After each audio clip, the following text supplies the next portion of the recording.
नमस्कार दोस्तों, मैं हूं गरिमा बाजपेयी और स्वागत है आपका के न्यूज के खास कार्यक्रम वकील आपका में। और आज इस खास कार्यक्रम में हमारे साथ हैं सीनियर एडवोकेट धर्मेंद्र सिंह जी। और अगर आपके मन में भी कानूनी मुद्दे से जुड़े कोई भी सवाल हो, कुछ जानना चाहते हो, किसी विषय को लेकर राय मशवरा चाहते हैं, तो आप हमें कॉल करके वकील साहब से अपनी समस्या का निवारण भी जान सकते हैं। सबसे पहले धर्मेंद्र जी, आपका बहुत बहुत स्वागत है हमारे इस खास कार्यक्रम में।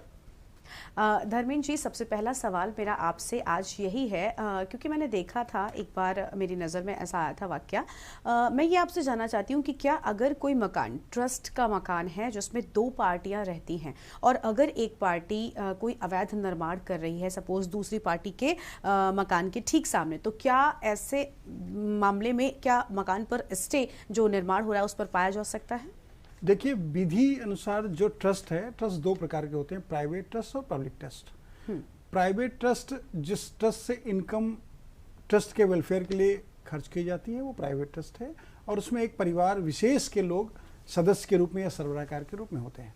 और पब्लिक ट्रस्ट में जो पब्लिक वेलफेयर के लिए ट्रस्ट का गठन किया जाता है और उसकी जो संपत्ति है उससे पब्लिक इंटरेस्ट में ही उसको एक्सपेंस भी, जो इनकम है उसको एक्सपेंस किया जाता है। ये दो तरीके के ट्रस्ट होते हैं वैधानिक रूप से। अब आपका प्रश्न बहुत ही विधिक है कि कोई भी व्यक्ति जो ट्रस्ट में रह रहा है और दूसरा व्यक्ति भी उसी ट्रस्ट में रह रहा है, तो दोनों ट्रस्ट में उपयोग उपभोग करता हो गए या दोनों टेनेंट के रूप में हो गए। तो ऐसी परिस्थिति में दोनों के अपने अपने राइट को कोई भी कर्टेल नहीं कर सकता है। यानी एक व्यक्ति जो ट्रस्ट में वैधानिक किराएदार के रूप में रह रहा है और दूसरा व्यक्ति जो किराएदार के रूप में रह रहा है और किसी तरह का इंक्रोचमेंट करने लगता है, तो वो इंक्रोचमेंट निश्चित रूप से इलीगल होता है और इस पर प्रथम पक्ष को, जिसके सामने निर्माण से वो प्रभावित हो रहे हैं, उनको कोर्ट के द्वारा स्टे ऑर्डर यानी इंजंक्शन ऑर्डर भी मिल सकता है। साथ ही साथ यदि इंक्रोचमेंट हो चुका है तो क्रिमिनल प्रोसीडिंग भी ऐसे लोगों के खिलाफ हो सकती है। किसी भी सार्वजनिक जगह पर कोई भी अवैधानिक निर्माण प्रशासनिक रूप से भी हटाया जा सकता है, जिसके लिए सेक्शन 133 सीआरपीसी में प्रोविजंस हैं और वो सिटी मजिस्ट्रेट को या नगर मजिस्ट्रेट को, जिसके क्षेत्राधिकार में वो थाना क्षेत्र आता है, प्रार्थना पत्र दे करके उस इंक्रोचमेंट को रिमूव कराया जा सकता है। प्रामा फेसाई आपका जो सिविल नेचर का केस लगता है उसके अकॉर्डिंग कोर्ट से इंजंक्शन ऑर्डर का रिलीफ लेना इंपॉर्टेंट है, उससे ही आपको आपके सामने होने वाले इंक्रोचमेंट से आप बच जाएंगे। बिल्कुल, यानी जो स्टे है वो पॉसिबल है और लिया जा सकता है। लेकिन वकील साहब, इससे से जुड़ा मेरा एक और सवाल है आपसे, और वो ये कि होता क्या है, कई बार जब कोई घटना होती है तो एक पक्ष के द्वारा मुकदमा दर्ज करवाया जाता है। क्या ये भी पॉसिबल है कि दोनों ही पक्ष एक घटना को लेकर मुकदमा दायर करवा सकते हैं? देखिए, बहुत ही लीगल और जेन्युइन क्वेश्चन है आपका। ये हमारे दर्शकों को जानना बहुत ही आवश्यक होता है। जो मुकदमे हैं वो दो तरीके से होते हैं, यानी केस के दो नेचर होते हैं, एक क्रिमिनल साइड, एक सिविल साइड। अगर हम दर्शकों को जानकारी दे रहे हैं तो पहले हम क्रिमिनल साइड की जानकारी देते हैं कि किसी भी ऑकरेंस यानी किसी भी घटना से संबंधित दो एफआईआर नहीं हो सकती हैं, पहली बात। दूसरी बात, बहुत सारे केसेस में देखने में आता है, चोरी की घटनाओं में देखने में आता है कि किसी की व्हीकल का थेफ्ट हुआ, यानी उसकी चोरी है और चोरी होने के बाद उसकी जो एफआईआर है वो एफआईआर चूंकि बरामदगी नहीं हो पा रही है तो वो एफआईआर नील में दर्ज हो गई, यानी नील क्राइम नंबर पे वो रजिस्टर्ड हो गई। अब वो जो उसकी व्हीकल थी वो बरामद हुई किसी दूसरे थाना क्षेत्र से या किसी दूसरे डिस्ट्रिक्ट से, जहाँ से बरामद हुई वहाँ पर भी बरामदगी की एक एफआईआर दर्ज हुई, जहाँ पे नील में उस एफआईआर को यानी नील क्राइम नंबर पे उसको दर्ज किया गया। अब पहली जो एफआईआर दर्ज हुई थी चोरी की, वहाँ पर तो एक क्राइम नंबर अलॉट हो गया, लेकिन दूसरी जहाँ पर बरामदगी हुई वहाँ पर इसलिए उसको नील पर रजिस्टर्ड किया गया कि जब भी इस व्हीकल का जिस केस से संबंध है वहाँ पर इसको बरामदगी के रूप में भेजा जाएगा या वहाँ पर ये इन्वेस्टिगेशन ट्रांसफर होगा, तो ये नील पर दर्ज हुआ मुकदमा उस क्राइम नंबर पर दर्ज हुए मुकदमे से मर्ज हो जाएगा। बिल्कुल बिल्कुल। धर्मेंद्र जी, हमारे साथ में एक हमारे दर्शक जुड़ चुके हैं, शिव कुमार जी बुलंदशहर से। शिव कुमार जी, आपका बहुत बहुत स्वागत है हमारे इस खास कार्यक्रम में। क्या है आपका सवाल? मैडम, मेरा सवाल ये है कि जो गांव में सेक्टर होते हैं, चक रोड जो होती है, उस पर मेरे पड़ोसी ने मकान बना लिया अब से 15-20 साल पहले। तो उसे मैं वहां से हटवाने के लिए मुझे क्या करना है? एक तो मेरा सवाल ये है और दूसरा सवाल ये है कि उसी के पड़ोस में ही आबादी में मेरे पड़ोस में अपनी जमीन उसके बंदे के नाम पर 300 गज जमीन है और 450 गज को बेनामा कर दिया। मेरा खेत पास में है, तो मुझे ऐसा लग रहा है कि जैसे कल वो रकबा पूरा कराने के लिए मेरे खेत पे कब्जा ना करे, ये डर है मुझे। ये दोनों सवाल मुझे उत्तर चाहता हूँ आपसे। देखिए, आपके दोनों प्रश्न का उत्तर आपको मैं देता हूं। पहला तो आपका जो चक्रोट है, उस चक्रोट में यदि किसी के द्वारा कोई अवैधानिक कब्जा या निर्माण किया गया है और बहुत समय पहले से कर लिया गया है, तो आपको एक रेवेन्यू रिकॉर्ड से, यानी जो राजस्व अभिलेख है उनसे मानचित्र निकालना होगा उस ग्राम का और ग्राम के आसपास का जो भी एग्रीकल्चर लैंड है, जो चक्रोट हैं, जो वहाँ पर आने जाने के रास्ते हैं या खलिहान हैं या तालाब हैं, उन सब का विवरण रेवेन्यू रिकॉर्ड में होता है, यानी राजस्व अभिलेखों में होता है।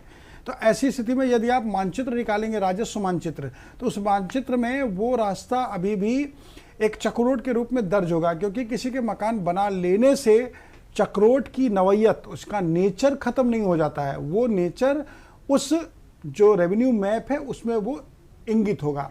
तो ऐसी परिस्थिति में आपको यदि इस तरह का कोई भी इंक्रोचमेंट हुआ है तो सिंपल प्रोसेस है, आपको एसडीएम के समक्ष एक एप्लीकेशन देनी चाहिए अंडर सेक्शन 133 सीआरपीसी।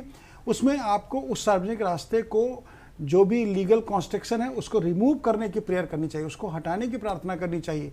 तो ऐसी परिस्थिति में कोर्ट के पास ये विधिक अधिकार है कि सार्वजनिक आने जाने के रास्ते में किसी भी तरह का कोई भी अवैधानिक कब्जा प्रशासनिक आदेश के द्वारा रिमूव यानी हटाया जा सकता है। तो आपको 133 सीआरपीसी के अंतर्गत कार्रवाई करनी चाहिए। दूसरा अहम प्रश्न है आपका कि जो गांव के आबादी की भूमि है, वहाँ पे हर ग्राम में एक कुटुंब रजिस्टर होता है। उस कुटुंब रजिस्टर में परिवार का विवरण होता है, परिवार के साथ ही साथ उनका घर कहाँ स्थित है उसके बारे में भी डिटेल दिया जाता है। तो ऐसी स्थिति में जिन्होंने परिवार रजिस्टर में उनका पूरा विवरण होगा, जिन्होंने भी कोई निर्माण करा लिया है और आपको ये आशंका है कि वो अपने निर्माण में ज़्यादा भूमि का बैनामा करके आपकी भूमि को भी उसमें सम्मिलित कर लेंगे या करना चाहते हैं, तो आप निश्चित रूप से ऐसी होने वाली घटनाक्रम के लिए पहले से प्रजम्पशन करते हुए ऑनरेबल सिविल कोर्ट में इंजंक्शन का सूट फाइल कर सकते हैं। और कोर्ट में जिस दिन भी आपको इस संबंध में विवाद हुआ हो या विवाद होना संभावित हुआ हो, जब भी आपका विवाद हुआ हो, उस डेट को ही आप कॉज ऑफ एक्शन की डेट मानते हुए, या उसको भी अगर आप नहीं मानना चाहते हैं तो जो बैनामे की डेट है जिसमें उसने गलत तरीके से 300 गज के बैनामे को 450 गज करते हुए अपनी मंशा को व्यक्त किया कि वो ज़्यादा जगह को ग्रैब करेगा, तो ऐसी परिस्थिति में आप एक कोर्ट में जब केस फाइल करेंगे तो बैनामे की डेट को ही कॉज ऑफ एक्शन की डेट आप मानते हुए न्यायालय में वाद दाखिल करिए। और न्यायालय में जब वाद दाखिल करेंगे तो आपको आपका केस जेन्युइन है, सुविधा का संतुलन भी आपके पक्ष में है और निश्चित रूप से अपूर्णीय क्षति भी आपको हो सकती है। तो ऐसी स्थिति में क्षेत्राधिकार को ध्यान में रखते हुए न्यायालय में वाद प्रस्तुत करने पर आपको न्यायालय से निषेधाज्ञा का उपशम प्राप्त हो जाएगा। बिल्कुल, तो हमें उम्मीद है कि शिव कुमार जी को उनकी समस्या का जो निवारण है वो ज़रूर मिल गया होगा। और अगला सवाल मेरा वकील साहब आपसे ये है कि अभी आप भूमि को लेकर बातचीत कर रहे थे, तो उससे जुड़ा मेरा सवाल है कि मैंने बहुत बार ऐसा सुना है कि लोग जब प्लॉट खरीदते हैं तो उस दौरान रजिस्ट्री हो जाती है, जो पूरी की पूरी प्रोसेसिंग है वो कंप्लीट कर लेते हैं, लेकिन उसके बाद का एक प्रोसेस होता है दाखिल खारिज का। अगर वो नहीं होता है, मैंने एक मामला सुना था जिसमें दाखिल खारिज ना होने के चलते वो प्लॉट जिन्होंने खरीदा था उनको नहीं मिल पाया, उस पर पहले से ही किसी ने कब्जा कर रखा था। तो क्या दाखिल खारिज के बिना ये काम पक्का नहीं माना जाता? देखिए, किसी भी भूमि भवन को क्रय करने के बाद सबसे पहला कार्य ये होना चाहिए कि बैनामा कराने के बाद उस भूमि या भवन का जो भी बैनामा है उसके आधार पे दाखिल खारिज यानी म्यूटेशन की प्रोसीडिंग को कंप्लीट कर लेना चाहिए। बहुत सारे मामलों में ऐसा होता है कि लोग लापरवाही कर देते हैं और बैनामा कराने के बाद सोचते हैं कि हम एब्सोल्यूट ऑनर हो गए और जगह पर अपना निर्माण करा के उस जगह का उपयोग उपभोग करने लगते हैं। लेकिन उनका दाखिल खारिज यदि नहीं हुआ है तो एक उनके टाइटल में क्वेश्चन मार्क हमेशा रहता है, जिसका लाभ दूसरा पक्ष ले सकता है। दूसरे पक्ष का मतलब जो सेलर है वो ले सकता है, या सेलर के साथ साथ कोई तीसरा पक्ष है जो उस जगह पर अवैधानिक कब्जा करने की मंशा रखता है, वो भी ले सकता है। क्योंकि म्यूटेशन से एक प्रामा फेसाई ये प्रूफ होता है कि आपका टाइटल क्लियर है, क्योंकि जब भी म्यूटेशन कराने का प्रोसेस होता है उसमें 45 डेज का एक ड्यूरेशन फिक्सेशन होता है, पब्लिकेशन होता है, मुनादी कार्रवाई होती है। तो ये लगता है कि जिसको जो ये ऑब्जेक्शन करना होगा तो वो इन निश्चित मियाद के अंदर ऑब्जेक्शन कर देंगे। लेकिन ये निश्चित मियाद के अंदर ऑब्जेक्शन नहीं आता है तो फिर न्यायालय के द्वारा जिस व्यक्ति के पक्ष में बैनामा है उसका नाम नामांतरित कर दिया जाता है। यहाँ पर मैं ये भी विधि व्यवस्था दर्शकों को अपने बताना चाहूँगा कि बहुत सारे दाखिल खारिज विधि अनुसार सही होते हैं, लेकिन बहुत सारे दाखिल खारिज गलत तरीके से भी करा लिए जाते हैं। तो ऐसी परिस्थिति में कई साइटेशन, कई विधि व्यवस्थाएं माननीय उच्च न्यायालय और माननीय उच्चतम न्यायालय की इस विषय पर भी हैं कि मात्र दाखिल खारिज करा लेने से किसी का मालिकाना हक की पुष्टि नहीं होती है, उसको अपने टाइटल की पुष्टि करने के लिए प्रॉपर एविडेंस देनी पड़ेगी। तो दोनों बातें मैंने दर्शकों को बताई। आप दृष्टि के बाद दाखिल खारिज करा लीजिए, उससे आपका मालिकाना हक स्पष्ट होता है प्राइमा फेसाई। और आप कहीं पर भी कह सकते हैं कि मेरा बैनामा है, बैनामे के बाद मेरा दाखिल खारिज और ये भूमि मेरी है जिस पर फला व्यक्ति ने अवैधानिक कब्जा करने का प्रयास किया है या कर रहे हैं। तो ऐसी स्थिति में आप कोर्ट से भी रिलीफ ले सकते हैं, अपनी भूमि का कब्जा भी वापस प्राप्त कर सकते हैं अगर किसी ने लिया है। तो ये डॉक्यूमेंट्स आपके सपोर्टिंग डॉक्यूमेंट के रूप में यूज होते हैं। बिल्कुल, लेकिन वकील साहब अगर दाखिल खारिज हो गया है और इस दाखिल खारिज के बारे में जानकारी चाहिए कि वाकई में ये हुआ है या नहीं, तो क्या कुछ ऑफिशियल वेबसाइट्स होती है जिन पर जाकर इसको चेक किया जा सकता है? देखिए, एग्रीकल्चर लैंड अगर है तो एग्रीकल्चर लैंड के लिए अब मोस्ट प्रोबेबली हर तहसील में ऑनलाइन रिकॉर्ड मिल जाता है। बहुत सारी तहसील जो अभी अति ग्रामीण क्षेत्र में है, जहां पर विकसित अभी नहीं हुए हैं, वहां पर तो मैनुअल है, लेकिन मैक्सिमम जो नगरीय क्षेत्र की तहसीलें हैं वहां पर ऑनलाइन सारा रिकॉर्ड मिल जाता है। अब जिस व्यक्ति को मालिकाना हक के बारे में जानना है तो वो ऑनलाइन भी सर्च कर सकते हैं। जब भी ग्राम का नाम, खाता संख्या के साथ में जो व्यक्ति है उसका नाम, उसकी वल्दियत, कंप्यूटर पर उस साइट को ओपन करते हुए उस डिस्ट्रिक्ट की अगर वो अपलोड करते हैं तो उनको उसका डिटेल आ जाता है। और अगर वहाँ कंप्यूटर पर नहीं देख पाते हैं तो मैनुअल वो सर्च करा सकते हैं तहसील से। बिल्कुल, यानी जानकारी उसकी भी ली जा सकती है। हमारे साथ में एक दर्शक जुड़ चुके हैं, गोपाल हमारे साथ में। गोपाल जी, आपका बहुत बहुत स्वागत है हमारे इस खास कार्यक्रम में। आपका सवाल क्या है? हेलो जी गोपाल जी, आप तक हमारी आवाज पहुंच रही है? हेलो गोपाल जी, क्या आप हमें सुन पा रहे हैं? हाँ जी गोपाल जी, अपना सवाल कीजिए। हाँ, वकील साहब से बात करना है जी। हेलो हेलो गोपाल जी, अपना आप प्रश्न करिए, मैं आपका उत्तर देने के लिए हूँ। मुझे आपकी आवाज सुनाई दे रही है। ये सर ऐसा है कि गोरखपुर डिस्ट्रिक्ट में सन 77 में एक जमींदार थे, तो करीब करीब हम लोग को 150 आदमियों को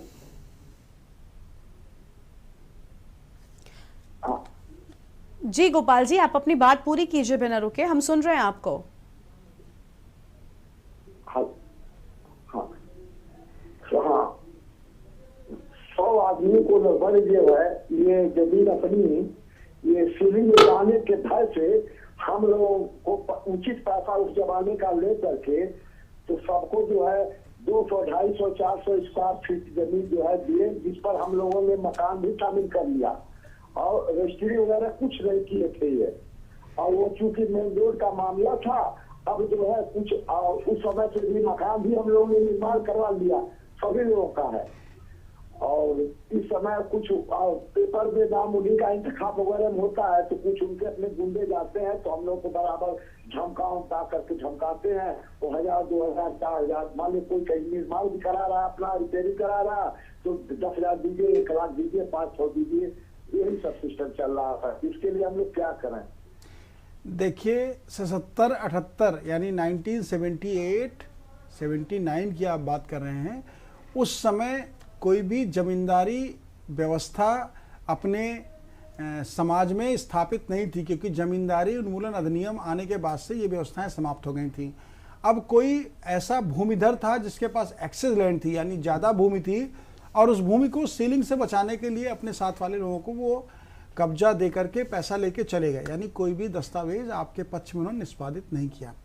आपका निर्माण है वहाँ पर, आप इतने वर्षों से रह रहे हैं, तो आपको निश्चित रूप से 78 से रहने का मतलब आपका 32-33 वर्ष आपको हो गए रहते हुए। अब ऐसी परिस्थिति में आप वहां पर अपने को वैधानिक कब्जेदार दिखाते हुए, आपका लीगल पोजीशन है, आपने कंस्ट्रक्शन कराया है, आपने जो भी कंसिडरेशन था वो दिया कि नहीं दिया वो तो बात की बात है, लेकिन आप सिर्फ लीगल पोजीशन को अगर प्रूफ कर लेंगे तो आपको जो प्रतिकूल कब्जा अधिनियम है यानी एडवर्स पोजीशन का जो लॉ है, उस एडवर्स पोजीशन के लॉ का बेनिफिट मिल सकता है। आपको प्रतिकूल कब्जा अधिनियम के अंतर्गत यदि आपका वैधानिक कब्जे की पुष्टि हो जाती है तो आप न्यायालय के समक्ष जाके अपने मालिकाना हक को घोषित कराने के लिए मुकदमा दाखिल कर सकते हैं। और जब न्यायालय के समक्ष अपने आप को मालिक घोषित कराने के लिए वाद प्रस्तुत करेंगे तो न्यायालय आपसे वहां पर इतने वर्षों से रहने के प्रमाण मांगेगा। तो आपको अपने प्रमाण यदि आपके पास है और वो प्रस्तुत कर सकते हैं तो आपको इस तरह से लीगल प्रोसेस करना चाहिए, और लीगल प्रोसेस कंप्लीट करने के बाद आपको आपकी जगह का वैधानिक मालिक न्यायालय द्वारा घोषित किया जा सकता है। वही एक डिक्री ऐसी होगी जो आपको लीगली सपोर्ट करेगी आपके मालिकाना हक के लिए। फिर कोई भी आपसे किस तरह का अवैधानिक वसूली या डराने धमकाने की कार्रवाई को अंजाम नहीं दे पाएगा। तो हमें उम्मीद है कि आपको आपके सवाल का जवाब मिल गया होगा। देखिए वकील साहब, हम लगातार यही चर्चा कर रहे हैं कि किस तरह से जो ये कानूनी मसले होते हैं इनका जो निवारण है वो किया जाए। एक सवाल और मेरे मन में आ रहा है, वो ये कि कई मामलों में हमने देखा है जैसे कुछ लोगों के बीच में कोई विवाद हुआ, दोनों ने मुकदमा भी दर्ज करवाया और सुलह हो गई। तो क्या ऐसे मामलों में जब सुलह हो जाती है तो अपने आप से वो मुकदमे हट जाते हैं, लेकिन अगर सुलह होने के बाद भी कभी दोनों के बीच में किसी प्रकार की कोई खटपट होती है तो क्या फिर से वो मुकदमा वापस से दाखिल करवाया जा सकता है? देखिए, इस तरह के एक केस पर माननीय उच्च न्यायालय प्रयागराज ने विधि व्यवस्था दी अभी वर्तमान में, जिसमें कानपुर देहात में एक केस, क्रिमिनल केस विरचित हो रहा था न्यायालय में, सीजीएम महोदय की कोर्ट में। और माननीय उच्च न्यायालय ने कहा कि जब इस मुकदमे में दोनों पक्षों के बीच में कॉम्प्रोमाइज हो गया है तो इस केस का निस्तारण कर देना चाहिए। लेकिन सीजीएम महोदय द्वारा उस केस का निस्तारण न करते हुए 5-6 महीने लगातार उसमें डेट दी गई। माननीय उच्च न्यायालय ने इस विधिक विषय पर संज्ञान लेते हुए सीजीएम महोदय को स्ट्रिक्ट गाइडलाइंस के साथ में डायरेक्टिव्स दिए। उसके बाद सीजीएम महोदय ने उस मुकदमे का निस्तारण कर दिया। लेकिन यहाँ पर जो विधिक प्रश्न है वो ये है कि किस तरह के मुकदमों में कंप्रोमाइज या सुलह हो सकती है। जो भी क्रिमिनल केस में जो सेक्शन है वो कंपाउंडेबल हैं, यानी उनमें सुलह की जा सकती है, तभी सुलह हो सकती है। ऐसा नहीं है कि गंभीर अपराधों में भी सुलह हो जाएगी। वहाँ सुलह का कोई भी प्रोविज़न सीआरपीसी में नहीं है। ऐसी परिस्थिति में यदि धाराएं कंपाउंडेबल हैं और दोनों पक्षों के बीच में बयान देते समय वादी पक्ष से यह कहा जाता है कि हमारे और अभियुक्त के मध्य में जो मुकदमा था वो मुकदमा पिटी ऑफेंसेस हैं या कंपाउंडेबल ऑफेंसेस हैं, पेलेबल ऑफेंसेस हैं, tribal by first class magistrate है। तो ऐसी परिस्थिति में इन मुकदमों को हम आगे नहीं चलाना चाहते। हमारे यहाँ इनके बीच का जो विवाद था वो विवाद समाप्त हो गया है। तो न्यायालय को इन बयानों के आधार पे स्वविवेकानुसार विधिक कार्रवाई करते हुए मुकदमे का निस्तारण करने का विधिक अधिकार है। बिल्कुल, यानी इसमें भी जो समस्या है उसका निवारण हो सकता है। वकील साहब, मेरा अगला सवाल ये है कि मैं ट्रस्ट से जुड़े मकान के बारे में मैंने सबसे पहले आपसे सवाल किया था। उसमें जैसे होता क्या है कि ट्रस्ट के मकान में भी अभी आपने कहा कि 2 तरह का होता है, एक तो पब्लिक इंटरेस्ट में और एक दूसरा उनके जो आपने बताया। तो इसमें है क्या, मैंने एक मामला बहुत नज़दीकी से देखा है जिसमें ये था कि कुछ लोग वहाँ पर रहते हुए थे जो कि जो पेमेंट था वो भी देते थे, जो उसका किराया था वो भी सबमिट करते थे। एक पार्टी सबमिट करती थी और एक पार्टी नहीं सबमिट कर रही थी किराए को। तो क्या जो पार्टी नहीं किराया सबमिट कर रही थी, क्या उसका जो अधिकार है उस घर पर, क्या वो कम हो सकता है? देखिए, ट्रस्ट की संपत्ति पर मैंने जैसा कि दर्शकों को बताया, ट्रस्ट की संपत्ति का कोई भी उपयोग उपभोग कर रहा है तो उसको ट्रस्ट को रेंट देने की रिस्पॉन्सिबिलिटी फिक्स है। जी वकील साहब, आप सवाल का जवाब दीजिएगा, लेकिन उससे पहले अपने एक दर्शक हमारे साथ में जुड़ चुके हैं, नूर आलम हमारे साथ में हैं भागलपुर से, उनके पास चलते हैं। जी नूर आलम जी, क्या सवाल है आपका? बहुत बहुत स्वागत है हमारे इस खास कार्यक्रम में।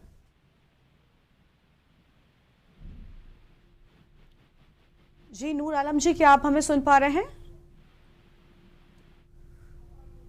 हमारे दर्शक से हमारा संपर्क टूट गया है। जी वकील साहब, आप अपना जवाब। जी, दर्शकों को मैं अभी ये विधिक ज्ञान दे रहा था कि जब भी ट्रस्ट में कोई कब्जेदार या किराएदार या लाइसेंसी उपयोग उपभोग करता है तो उसको रेंट या लाइसेंस शुल्क या उपयोग उपभोग शुल्क ट्रस्ट को पे करना चाहिए। अब यदि कोई भी ट्रस्ट में रहने वाला व्यक्ति ट्रस्ट को अपने उपयोग उपभोग शुल्क को अदा नहीं करता है तो निश्चित रूप से ये उनकी एक वैधानिक जिम्मेदारी बनती है और इस पे ट्रस्ट को इस आधार पे ये अधिकार है कि वो ऐसे कब्जेदार, ऐसे किराएदार, ऐसे लाइसेंसी को बेदखल करने के लिए कानूनी कार्रवाई न्यायालय के माध्यम से करें। तो यहाँ पर बहुत ही जेन्युइन सा प्रश्न है, किसी भूमि पर ट्रस्ट की कोई भी व्यक्ति कब्जे में है, वो किसी भी रूप में हो, उसको उपयोग उपभोग शुल्क देने की जिम्मेदारी ट्रस्ट को विधि अनुसार बनती है। और इस बीच हमारे एक और दर्शक जुड़ चुके हैं, सुधीर जी असम से जुड़े हुए हैं। जी सुधीर जी, आपका बहुत बहुत स्वागत है हमारे कार्यक्रम में। क्या सवाल है आपका? नमस्कार। नमस्कार। हम लोग सहारा में पैसा जमा किया, सहारा इंडिया परिवार में, तो वहाँ पे पैसा नहीं मिल रहा है। सुधीर जी, मैंने आपका पहले भी इस तरह का एक प्रश्न आया था, मैं फिर आपको जवाब दे रहा हूँ। जो आपने सहारा इंडिया परिवार में पैसा जमा किया वह किस रूप में था?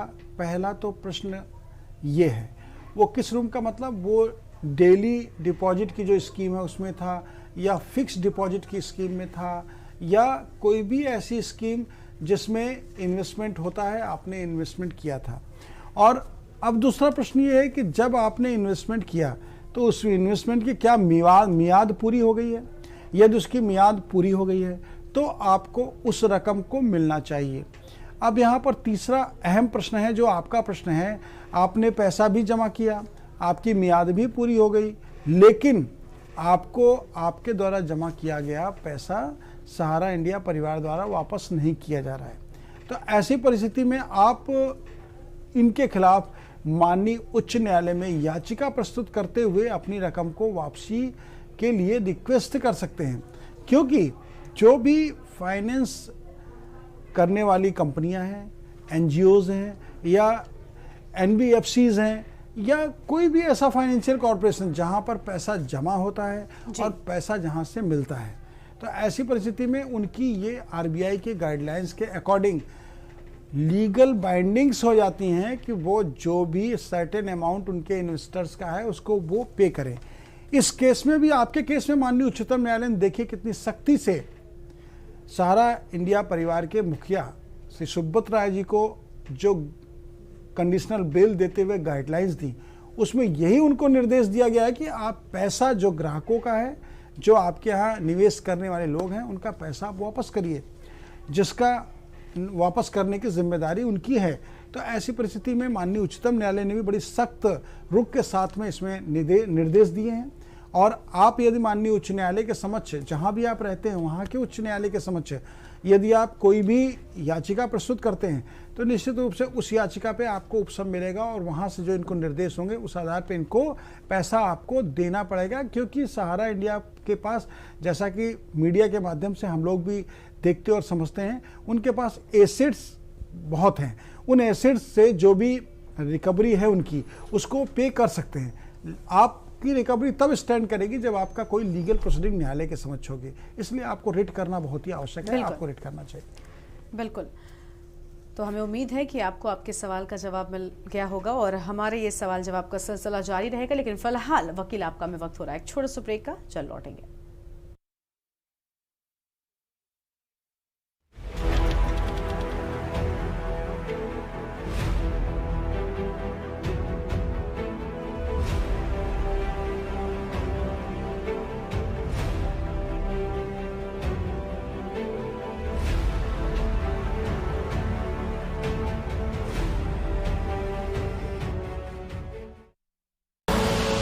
आप देख रहे हैं के न्यूज, खबरों का सारथी। शादी का किचन महके जहां, गोल्डी किचन किंग मसाले 100% हो वहाँ। गोल्डी किचन किंग मसाले, जहाँ जाए रिश्ते बनाए, जहाँ जाए रिश्ते बनाए, गोल्डी मसाले। खुदी को आजमाया है तो ये अंदाज आया है, खुदी को आजमाया है तो ये अंदाज आया है। तुम में भी मैं हूँ, शुद्ध प्लस पान मसाला। पर ये दिल है कि चख रहा है उन्हीं अल्फाजों का दूर कितना भी जाओ, इस जुबान से दूर ना जा पाओगे। विमल, बोलो जुबान केसरी।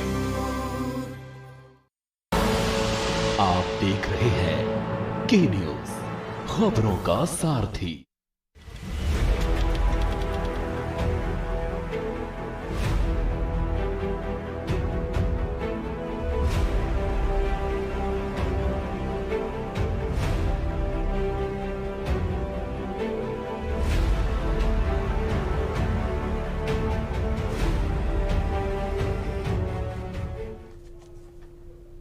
ब्रेक के बाद आप सभी का स्वागत है हमारे इस खास कार्यक्रम वकील आपका में। हमारे साथ में लगातार सीनियर एडवोकेट धर्मेंद्र सिंह जी बने हुए हैं। एक बार फिर से आपका बहुत बहुत स्वागत है वकील साहब।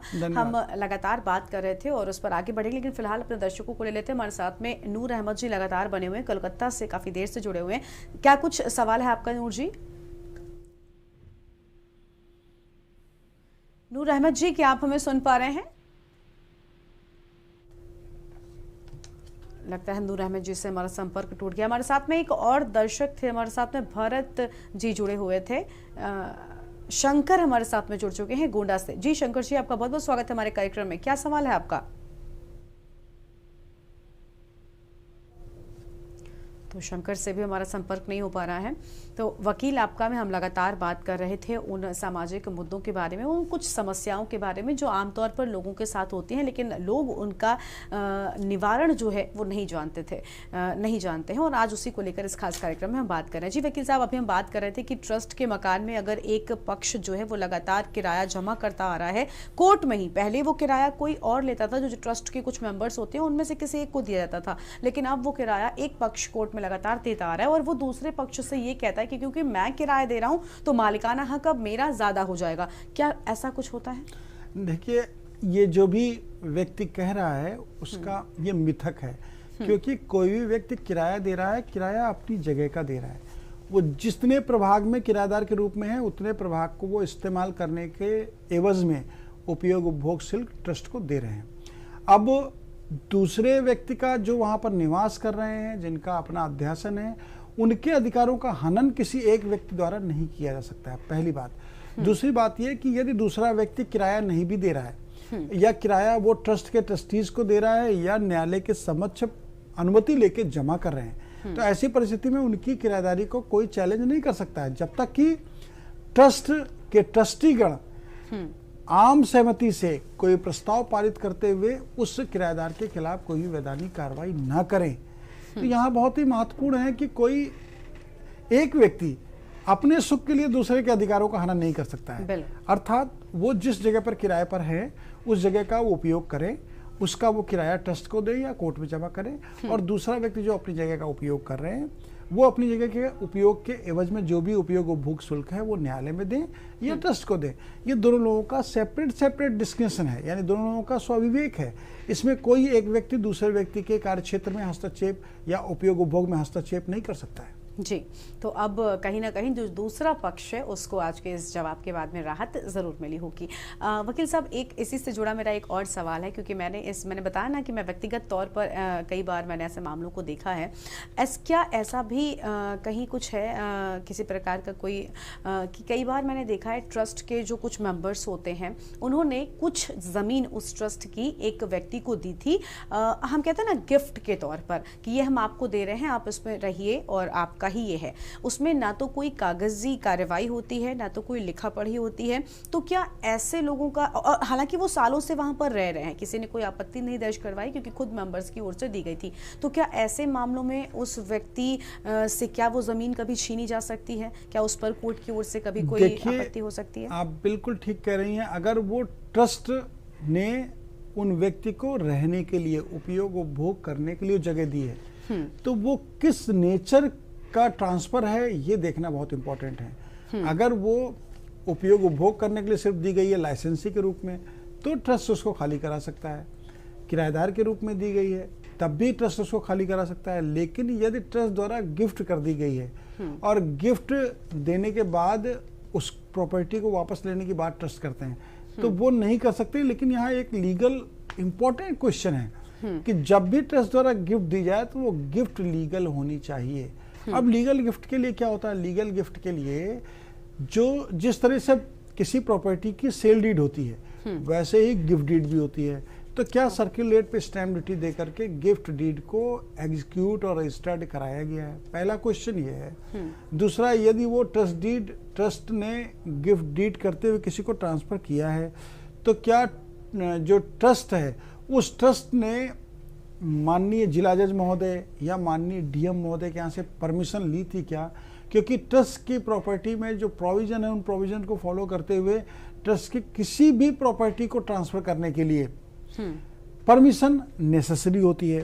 तो यहाँ पर दोनों लीगल क्वेश्चंस हैं। यदि ट्रांसफर नहीं हुआ है तो लीगल ट्रांसफर होना चाहिए था, और यदि ट्रांसफर हुआ है तो क्या परमिशन हुई थी? क्योंकि परमिशन नहीं हुई तो वो ट्रांसफर वैध नहीं माना जाएगा।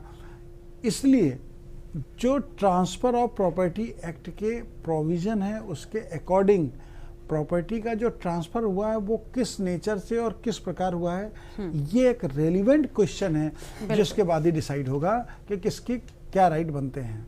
बिल्कुल, यानी कहीं ना कहीं इसमें भी जो ऑफिशियल डॉक्यूमेंट्री है वो होना यहाँ पर बहुत ज़्यादा ज़रूरी हो जाता है। लेकिन वकील साहब, अगर ऐसा कुछ भी नहीं किया गया हो, जो ट्रस्ट के मेंबर्स होते हैं, लाइक जिनकी फैमिली की ये पूरी ज़मीन थी वो ही आगे जाकर ट्रस्ट में कन्वर्ट हो गई, अगर उनकी ओर से सिर्फ मुज़बानी, एक होता है ना कई बार पुराने लोग ऐसा करते थे, तो अगर उस तौर पर बोल दिया गया कि ठीक है ये आपकी है और आप यहाँ पर रहिए, इस्तेमाल कीजिए, तो क्या अगर कोई इसमें ऑब्जेक्शन करता है, कोई भी थर्ड पार्टी आकर बीच में कुछ करती है, तो ऐसे में किस तरह से वो प्रूव कर पाएंगे? जबकि जिसको दिया गया है ये गिफ्ट, मैंने गिफ्ट वर्ड यूज किया, लेकिन प्रॉपरली उसमें गिफ्ट की कोई जो फॉर्मेलिटीज अभी आपने बताई, ऐसा कुछ वहां पर नहीं है। सिर्फ और सिर्फ मुंह से कह दिया गया और वो उसमें रहने लगे और 20, 25, 30 सालों से उसका इस्तेमाल कर रहे हैं।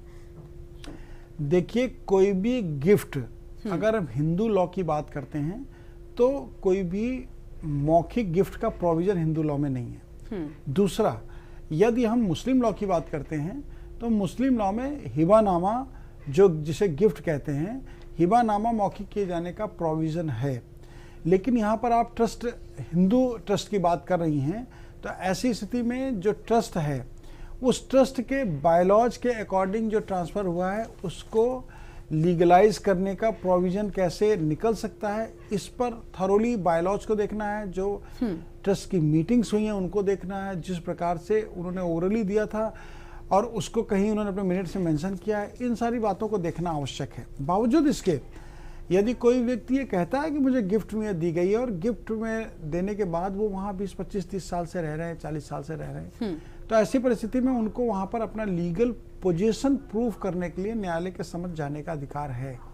यानी वो डिक्लेरेशन सूट फाइल करते हुए न्यायालय के समक्ष रिलीफ प्राप्त कर सकते हैं। बिल्कुल। हमारे साथ में एक दर्शक जुड़ चुके हैं, मदन लाल जी हैं सहारनपुर से। जी मदन लाल जी, आपका बहुत बहुत स्वागत है हमारे कार्यक्रम में। क्या सवाल है आपका? सेवानिवृत्ति के बाद में जो हमारे मेडिकल बीमारी के जो है बिल दिए जाते हैं, उनका भुगतान नहीं डिपार्टमेंट के अंदर भी परेशान करते हैं, अस्पताल में भेजते हैं, वहां से पास नहीं हो पाते हैं, अधिकारी या जो है ना मुख्यमंत्री से मिलते हैं वो नहीं दे पाते हैं, और अधिकारी जो है अगर विभाग के चीफ से मिलते हैं तो कहते हैं कि मंत्रियों को तो यही काम रह गया, मैं हम सड़क चलते को जो है अटेंड थोड़ा ही करेंगे जो है। तो इस तरह की बातें हो रही हैं, बूढ़े हो रहे हैं 72 साल में जो है, और जो हमारा पड़ा है क्लेम तो वो नहीं मिल पाता समय से, आपत्ति लगाई जाती है दुनिया भर की जो उनको। मदन लाल जी, आप सीनियर सिटीजन हैं, आपने पहले अपना योगदान दिया है जॉब में रहते हुए, और योगदान देने के साथ ही आपका जो जीवन था वो जीवन आपने विभाग को दिया है। अब ऐसी स्थिति में आपका कोई बीमारी या किसी भी तरह का कोई क्लेम है जो आपको नहीं मिल पाता है, तो ये विभाग द्वारा सहयोग न किया जाना एक अति दुर्भाग्यपूर्ण कृत्य है। आप डिपार्टमेंट के जो भी हायर अथॉरिटीज हैं उनको आप अपने बिल के साथ में लिखित प्रार्थना पत्र यानी रिटन एप्लीकेशन दे दीजिए, जिससे आपके क्लेम पर डिसीजन लेना उनके लिए संभावित हो। और यदि वो डिसीजन नहीं ले पा रहे हैं within 2-3 days, week, 15 days और 1 मंथ, तो आप ऐसे डिपार्टमेंट में अधिकारियों के खिलाफ भी कार्रवाई कर सकते हैं। आप न्यायालय के समक्ष आ सकते हैं, क्योंकि ये सुविधा का उपभोग आप कर रहे हैं जिसके लिए आपने अपने जीवन के 60-62 साल दिए हैं और आपने अपने जीवन के अमूल्य समय को देते हुए डिपार्टमेंट में योगदान दिया है। तो यहाँ पर कोई भी इग्नोरेंस आपके साथ में डिपार्टमेंट द्वारा या हॉस्पिटल द्वारा या मेडिकल फैसिलिटीज़ देने वाले अथॉरिटीज़ द्वारा नहीं किया जा सकता है। आप प्राइमा फेसाई एक एप्लीकेशन हायर अथॉरिटीज़ को दीजिए अपने बिल के साथ में, और जो कंडीशंस हैं कंडीशंस को आप उसमें मेंशन कर दीजिए। अगर आपको लगता है कि डिपार्टमेंट के हायर अथॉरिटीज़ आपको सहयोग नहीं कर रहे हैं, तो आप फिर ऑनरेबल कोर्ट में आके अपने बिल को सेटल करने के लिए डायरेक्टिव्स ले सकते हैं। वो डायरेक्टिव्स कंज्यूमर फोरम से भी ले सकते हैं, वो डायरेक्टिव्स आप सिविल कोर्ट से भी ले सकते हैं। आपको लेकिन प्राइमा फेसाई डिपार्टमेंटल करस्पॉन्डेंस करके अपने बेस को स्ट्रॉन्ग कर लेना चाहिए। बिल्कुल, हमारे साथ में एक और दर्शक जुड़ चुके हैं, पुनीत जी हमारे साथ में हैं। पुनीत जी, आपका भी बहुत बहुत स्वागत है। क्या सवाल है आपका?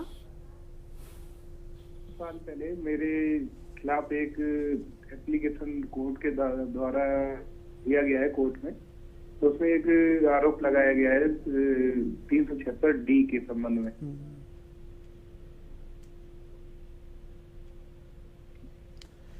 देखिए, आपके खिलाफ जो FIR दर्ज हुई माननीय न्यायालय के आदेश के द्वारा, यानी 156 सब क्लास 3 CRPC में जो प्रोविजन है उसको फॉलो करते हुए माननीय न्यायालय ने FIR दर्ज करते हुए आपके खिलाफ कार्रवाई करने के निर्देश दिए हैं।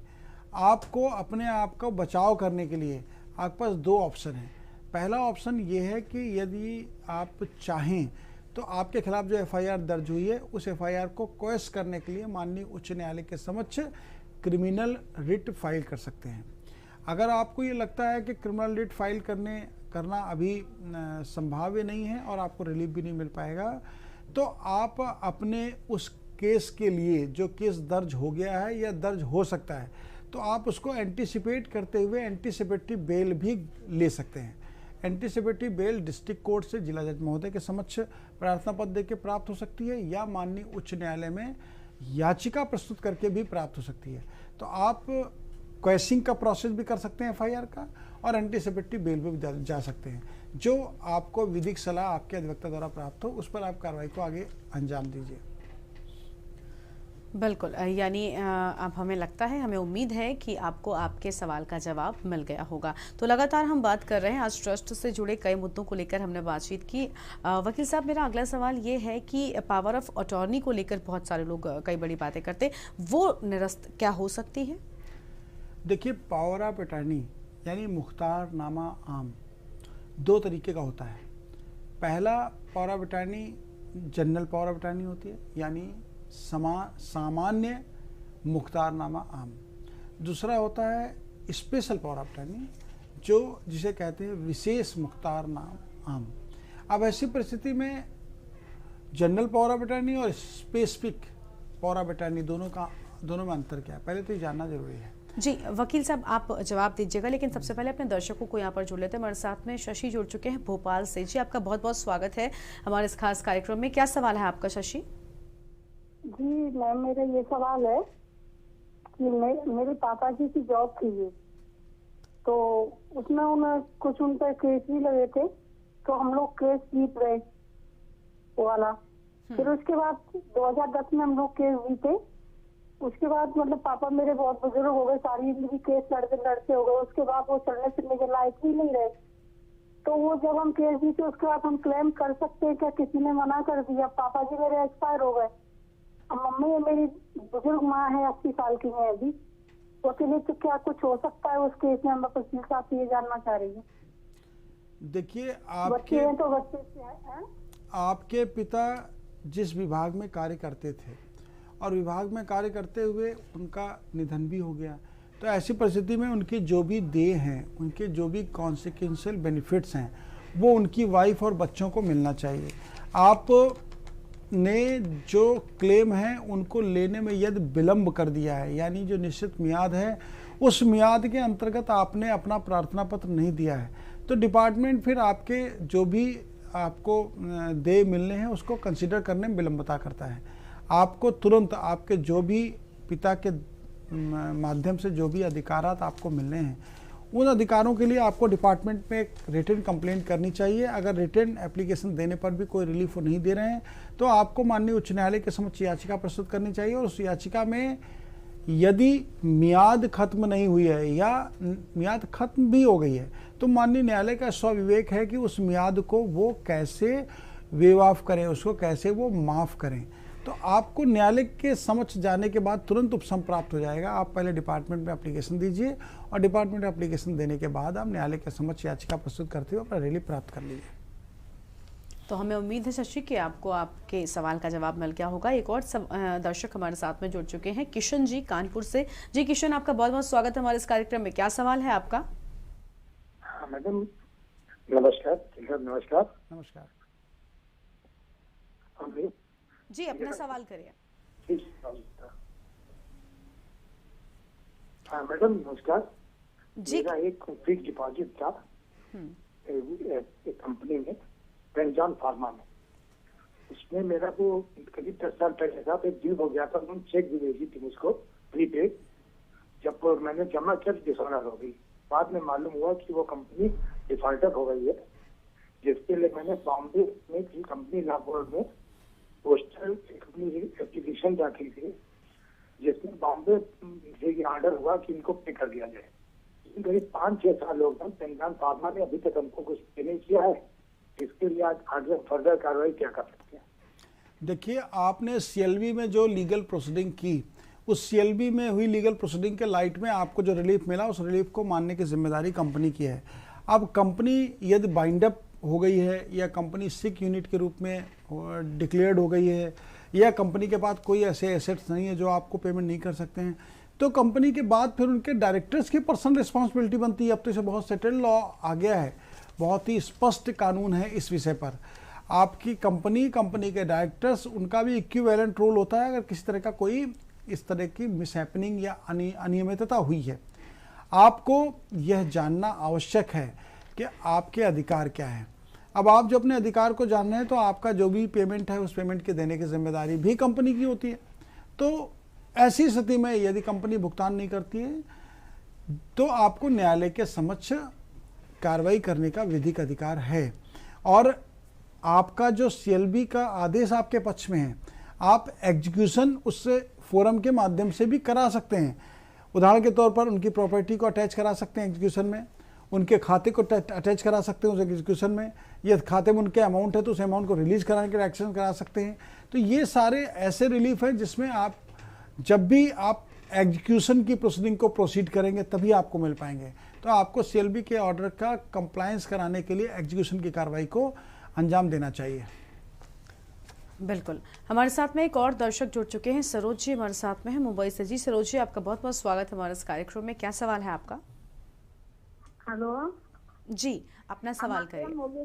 हमारे गांव में कोई बंजर बेच रहा है, बोलता है बंजर है हमारा, पहले के बाद है हमारी। क्या अगर उसके नाम पे जमीन है तो ले सकता है आदमी? देखिए, कोई बंजर भूमि को कोई किसी बेच नहीं सकता। बंजर भूमि तो राजस्व संहिता के अनुसार ग्राम समाज में निहित हो जाती है। अब यदि किसी का व्यक्तिगत खेत है, जिस खेत में वो संक्रमणीय भूमिधर के रूप में रेवेन्यू रिकॉर्ड में उसका नाम दर्ज है, और वो खेत उसका बंजर हो गया है, यानी उस खेत में कोई उपज नहीं हो रही है, तो ऐसी स्थिति में उस खेत का मालिक तो उस भूमि को बेच सकता है। लेकिन आपको अपने शब्दों में संशोधन करना चाहिए और ये स्पष्ट करना चाहिए कि जो भूमि है वो वास्तविकता में बंजर है और ग्राम समाज की तो नहीं है। यदि ग्राम समाज की है तो उसको बेचने का उनको कोई अधिकार नहीं है, और यदि वो भूमि संक्रमणी भूमिधर के रूप में जिनसे आप परचेज करना चाहते हैं, उनके नाम रेवेन्यू रिकॉर्ड में दर्ज हैं, तो आप उनसे उसको परचेज कर सकते हैं। परचेज करने के लिए आपको उनका टाइटल चेक करना पड़ेगा कि उनका मालिकाना हक स्पष्ट और पारदर्शी है या नहीं है। जी, हमारे साथ में एक और दर्शक जुड़ चुके हैं। हमारे साथ में अश्विनी जी हैं नोएडा से। जी अश्विनी जी, आपका बहुत बहुत स्वागत है हमारे इस खास कार्यक्रम में। क्या सवाल है आपका? एक्चुअली मेरा एग्रीकल्चर लैंड है, उसमें एक्चुअली क्या है, जो सहभागीदार है वो बार बार बाउंड्री को छत्तीस करता है, तो मानता नहीं, तो इसके संबंध में कुछ। देखिए, आपकी जो एग्रीकल्चर लैंड है, उस एग्रीकल्चर लैंड पे कोई भी सह खातेदार न्यूसेंस क्रिएट नहीं कर सकता है, यानी कोई विवाद उत्पन्न नहीं कर सकता है।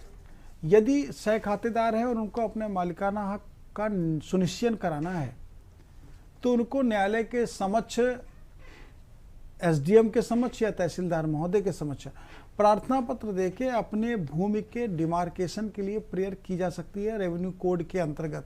लेकिन कोई वहाँ पर वॉल बनाए या वॉल को गिरा दे या न्यूसेंस इस बात का करे कि हमारा हिस्सा यहाँ है, आपका हिस्सा यहाँ है, तो जब तक कूड़े के माध्यम से सबका अपना अपना हिस्सा सुनिश्चित ना हो एसडीएम महोदय के आदेश के द्वारा, तब तक कोई भी व्यक्ति किसी भी जगह पर कोई भी अवैधानिक निर्माण या अवैधानिक कार्रवाई को अंजाम नहीं दे सकता है। बिल्कुल, तो हमें उम्मीद है कि आपको आपके सवाल का जवाब मिल गया होगा। वकील आपका कार्यक्रम लगातार जारी रहेगा, लेकिन फिलहाल एक छोटे से ब्रेक के लिए यहाँ पर रुकते हैं, कहीं मत जाइएगा, चल लौटेंगे।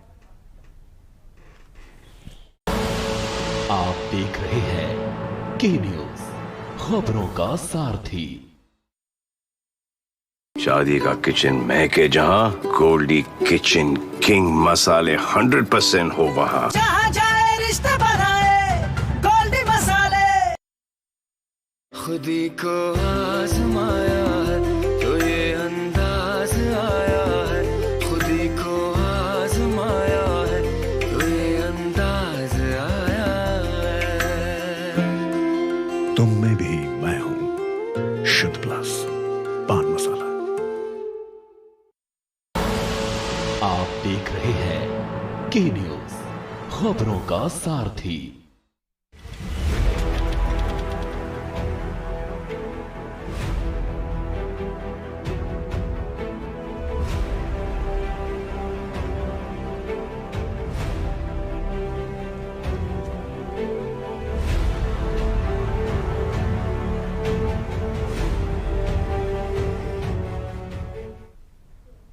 ब्रेक के बाद आप सभी का स्वागत है हमारे खास कार्यक्रम वकील आपका में। हमारे साथ में वकील साहब लगातार बने हुए हैं, आपके सवालों का जवाब दे रहे हैं। और ऐसी कड़ी में हमारे साथ में एक और दर्शक भी जुड़ चुके हैं। हमारे साथ में विजय हैं छत्तीसगढ़ से। विजय, आपका बहुत बहुत स्वागत है हमारे कार्यक्रम में। क्या सवाल है आपका? अपना सवाल करें। विजय, क्या आप तक हमारी आवाज पहुंच रही है? हेलो जी विजय, आपका स्वागत है, अपना सवाल करिए। हाँ नमस्ते मैम। नमस्कार जी। हेलो जी विजय, हम आपको सुन पा रहे हैं, आप अपना सवाल करिए। विजय नहीं, मैं अवधेश हूँ, बाराबंकी उत्तर प्रदेश से। जी अवधेश जी, आपका स्वागत है बाराबंकी से। हमारे साथ में अवधेश जी हैं। जी अवधेश जी, आप अपना सवाल करिए।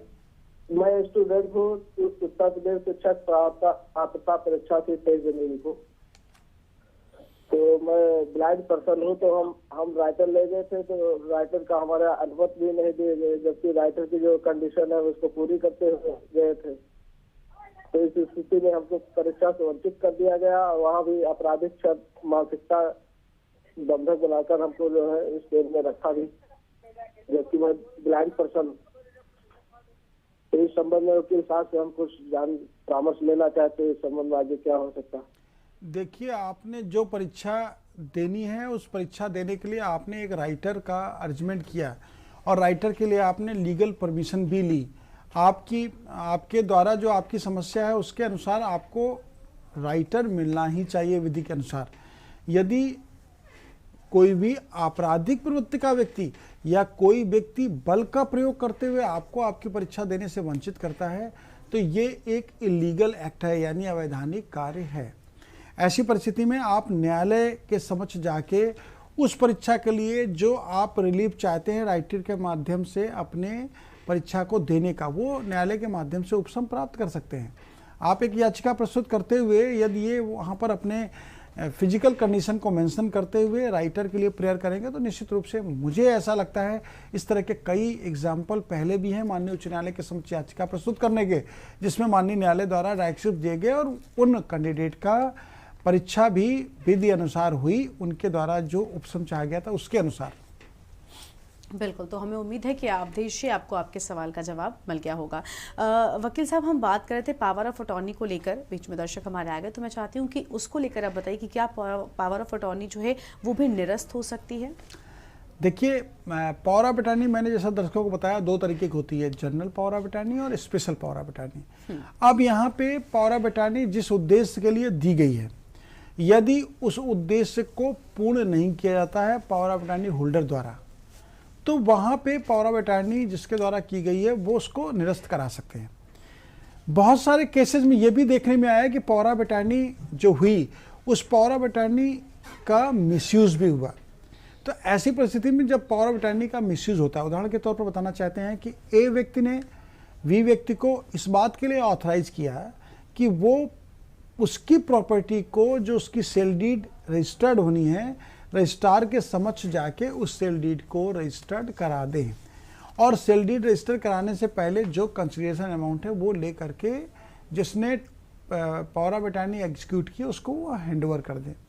यहाँ पे घटनाक्रम इस तरह से हुआ कि जो रजिस्ट्री होनी थी उसको स्पेशल पावर ऑफ अटॉर्नी मिली, तो उसने जाके वो रजिस्ट्री तो कर दी, लेकिन जो उनसे कंसिडरेशन अमाउंट का ड्राफ्ट या चेक मिलनी थी, वो ड्राफ्ट और चेक या मनी जो भी था वो प्रिंसिपल यानी प्रिंसिपल एग्जीक्यूटर को हैंडओवर नहीं किया गया। तो अब ऐसी परिस्थिति में यहाँ विवाद उत्पन्न हुआ।